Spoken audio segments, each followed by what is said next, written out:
Souvent j'écoute France Culture le matin et cette fois-ci on parlait, nous sommes le lundi, dernier lundi de juillet 2014, on parlait des idoles, le rôle des idoles, des stars. Comment se fait-il qu'il y a des millions de gens qui vont vers ces idoles, etc. On est là au cœur d'une dialectique astrologique que j'ai déjà abordée, qui est le passage de la phase 1 à la phase 2 et de la phase 2 à la phase 1. Il est clair que si l'on vit avec quelqu'un, si l'on a un rapport avec sa famille, avec son voisinage, le culte des idoles crée un décalage, nécessairement, n'est-ce pas? Nécessairement. Le lointain pèse plus lourd que le proche. Et on remarque souvent ce phénomène que les gens qui vous côtoient, qui vous rencontrent, qui vous connaissent, vos proches, vos amis, vos voisins, ne s'intéressent pas à vous, mais par contre convergent tous vers je ne sais quelle idole, quelle star, des médias, de la musique, etc. C'est une forme d'incivilité, je dirais de certaine façon.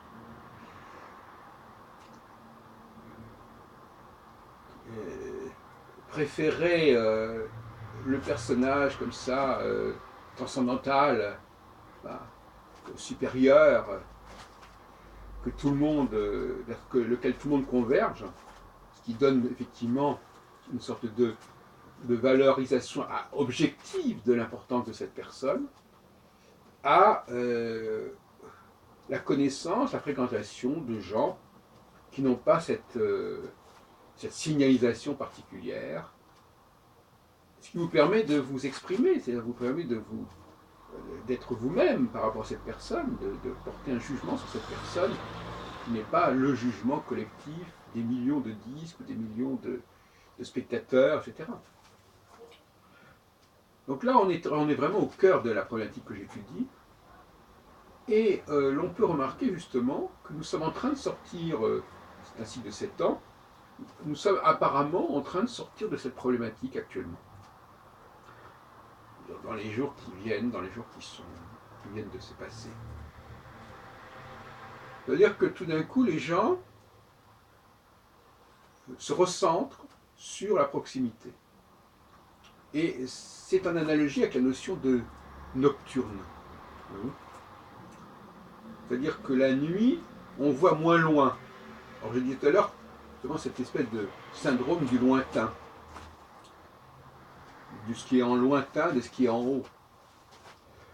Et la nuit, on voit moins loin, donc on ne voit plus ce phénomène global, collectif, universel.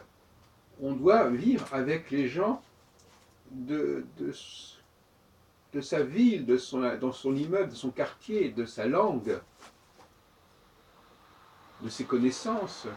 On doit puiser dans le capital de contact qu'on a personnellement, des choses qu'on a vécues directement. Et là, c'est une révolution, si on peut dire, qui marque bien le début d'un nouveau cycle. Quand la personne cesse d'être dans le général, où elle n'écoutait que distraitement ce qui se passait autour d'elle, ce qui se vivait autour d'elle, pour ne s'intéresser qu'à ce qui était public, qui était universel, qui était général. Je suis en train de percevoir cette espèce de basculement actuellement, c'est intéressant. Les gens commencent à nouveau à s'écouter, à s'intéresser les uns aux autres. Et non pas à se polariser sur de grands enjeux, de grandes questions. Et ce que ne disait pas justement cette enquête, c'est justement le phénomène cyclique, périodique de cette question. C'est pas tout le temps comme ça. Il faudrait l'étudier, bien entendu. toute l'astrologie vise à renouveler les recherches sociologiques, les recherches juridiques, les recherches linguistiques, etc. Il faudrait montrer que ce phénomène des idoles, de l'hypermédiatisation, quand on dit voilà, cette femme-là, elle a vendu tant de millions de disques, etc. Et tout le monde s'intéresse à elle, et tout le monde a son poster, etc. Tout cela passe par une cyclicité. C'est ça qui est intéressant à montrer. Heureusement, d'ailleurs.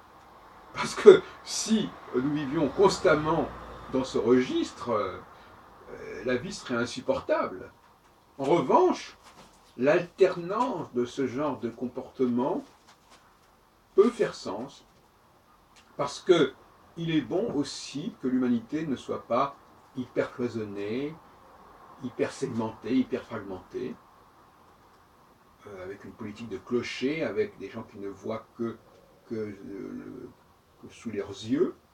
Il est bon aussi qu'à certains moments, il y ait un développement et qu'il y ait un dépassement, c'est vrai. Il y a un temps pour chaque chose, comme dit l'Ecclésiaste. Il y a un temps pour être avec ses proches, s'intéresser à eux, ses enfants, ses voisins, mieux les comprendre, mieux les aider, solidarité, de la proximité. Et puis il y a un temps où il faut raisonner à une autre échelle, macrocosmique, où les problèmes doivent être pris dans une dimension supérieure, plus générale, plus universelle, à l'échelle de la planète, le village planétaire, etc. Il y a un temps pour chaque chose. Et il est très important de comprendre cette dualité qui d'ailleurs renvoie aussi peu ou prou à la question du masculin et du féminin, mais comme on a dit tout à l'heure, qui est en dialectique avec la nuit et le jour. La nuit, on voit dans la proximité immédiate, on doit toucher les choses, toucher les gens, les entendre de près. Ce ne sont pas des voix qui portent forcément très loin.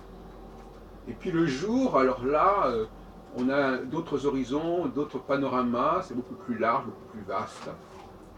Et le monde de la nuit apparaît comme un peu étriqué, un peu limité. Et le passage d'ailleurs de quelqu'un qui est reconnu dans son milieu à quelqu'un qui est reconnu à une échelle supérieure, c'est justement un des enjeux de ce passage. Ça se fait plus ou moins bien. Donc les hommes seraient plus dans la phase 1, c'est-à-dire dans le développement de leur propre ego, si on peut dire, de leur propre personne. Et les femmes prendraient le relais en donnant une dimension plus large, plus vaste à ce que font les hommes. Elles seraient là, non pas comme créatrices, mais comme communicatrices, comme je dis, je crois, dans une précédente vidéo. Alors le phénomène d'expansion, d'extension, il passe évidemment par les médias, par le livre, par l'écriture, par la parole, par le fait d'interpréter des œuvres des autres. N'est-ce pas? Imaginons quelqu'un qui compose, et puis, bon, il fait son truc dans son coin, et puis à un moment donné, on va imprimer son travail, on va l'enregistrer, on va le diffuser, il va y avoir une autre dimension. Ça va toucher un public plus vaste. Donc la question du passage de la phase 1 à la phase 2, c'est l'importance du public. Public restreint, public vaste. Public restreint, ça permet à un grand nombre de personnes d'exister et de faire leur recherche. Public vaste, eh bien, il y a beaucoup d'appelés et peu d'élus. Et donc à ce moment-là, l'humanité va se polariser sur un nombre de cas limité. Une élite, si on peut dire. Voilà, donc c'est une autre démarche. Tout ça est finalement relativement simple. Et toute l'astrologie emberlificotée, alambiquée que l'on nous vend, que l'on nous propose, elle n'est pas en phase avec les problèmes sociologiques, anthropologiques dont on vient de parler.